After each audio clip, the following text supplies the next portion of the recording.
You step back outside into the narrow street, the wind instantly slicing through every layer like it's auditioning for the role of villain in tonight's story. Ahead, a man wrestles with two wooden buckets dangling from a yoke across his shoulders. The buckets slosh ominously, water slapping the sides with a sound that promises dysentery. He trudges toward the nearest well, a simple stone ring set in the center of the square. No neat hand pump, no tidy spigot, just a rope, a pulley, and whatever's swimming in the depths below. People cluster around, waiting their turn, cups and pails in hand. Some gossip, others cough. A couple of dogs lurk, waiting for someone to spill something. The air smells of wood smoke, unwashed humanity, and whatever the tanner's shop dumped upstream this morning. Here's the fun part. You drink this water at your own risk. Wells sit dangerously close to latrines, because medieval town planning was mostly about not dying of starvation first. Clean water? Luxury. The wealthier households sometimes boil it. Most just shrug and hope for the best. Historians still argue whether people really drank ale all day because water was deadly, or simply because ale tasted better. Either way, you eye the brownish liquid sloshing in a bucket and feel your immune system filing for early retirement.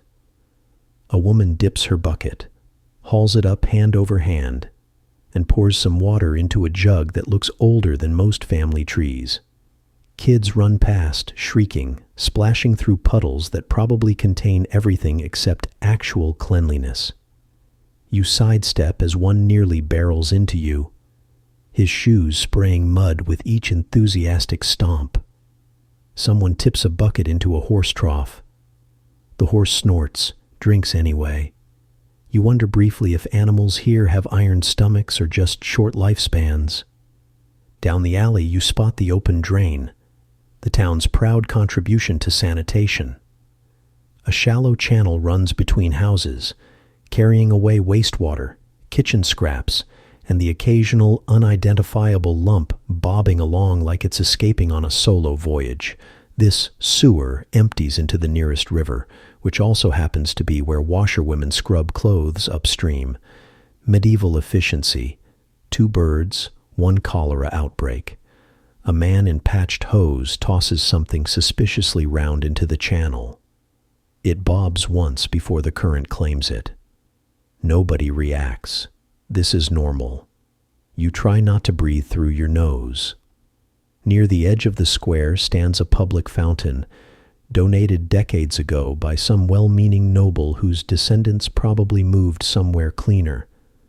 The fountain still works, technically, though moss climbs its sides like nature trying to reclaim the plumbing. A couple of boys fill buckets here, slapping each other with wet hands, shrieking when the cold water hits skin. Their mothers yell, voices carrying through the frosty air like church bells with opinions. Speaking of opinions, there's an ongoing scholarly debate about whether people understood germ theory in some vague, don't drink the nasty stuff sense. Evidence suggests they notice patterns. Dirty water equals sickness. But then again, these are the same folks tossing chamber pot contents out windows with a cheerful "Gardy-loo" warning. You glance up nervously at the nearest shutter. No splashes today, thankfully. A pig noses through the muck near the drain, snorting happily. Animals roam freely, cleaning up or contributing to the mess depending on your perspective. Chickens peck between wagon ruts. A dog trots past with something in its mouth you pray isn't what you think it is. The man with the yoke finishes filling his buckets and heads off, water slopping dangerously close to your shoes. You follow at a safe distance as he navigates the ruts and puddles like someone who's seen this town claim too many buckets to care anymore. His boots splash through mud the consistency of stew, probably the same stew you ate earlier, come to think of it. At the edge of the square, A washerwoman scrubs clothes on a wooden board, knuckles red from cold water. She dunks a tunic, slaps it against the board, wrings it out, repeats. Soap here comes from animal fat and ashes, leaving everything faintly smelling like yesterday's fire pit. You wonder if clothes ever feel truly clean, or just slightly less dirty. She glares at a boy who tries to drink from the same bucket. He retreats, muttering, wiping his nose on his sleeve, which immediately undoes any progress toward cleanliness in the entire town. A cart creaks past, wheels sinking into the slush. The driver flicks the reins, and the horse trudges forward, leaving behind steaming reminders that nobody cleans up after animals here. The cart hits a bump, and a barrel tumbles off, bursting open to spill fish onto the road. A dog dives in before anyone else reacts. Dinner plans just changed for somebody. You edge closer to the drain again, watching the sluggish current carry away today's contributions. Somewhere downstream, people will collect water for bread making. You can practically hear your stomach plotting revenge. Someone nearby mentions last summer's sickness, how half the street caught it after heavy rains flooded the drains. Heads shake.